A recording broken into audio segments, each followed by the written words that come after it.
Hi friends, ఈరోజు తిరువనంతపురంలో జరిగిన ఒక స్టోరీ మీకు చెప్పబోతున్నాను. జాగ్రత్తగా వినండి. సూర్య అనే వ్యక్తి అటు ఇటు తిరుగుతూ టైం చూసుకుని చిరాకు పడుతూ సూర్య తన ఫ్రెండ్స్ గోపికి కాల్ చేస్తుంటాడు. సూర్య: హలో గోపి, నేను ఇక్కడ ఎంతసేపు వెయిట్ చేయాలి? నాకు ఇంటర్వ్యూకి వెళ్ళడానికి లేట్ అవుతుంది. బైక్ మీద రావడానికి ఇంతసేపా?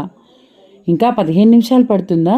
సరే, త్వరగా రా అంటూ సూర్య ఫోన్ పాకెట్లో పెట్టుకుంటాడు.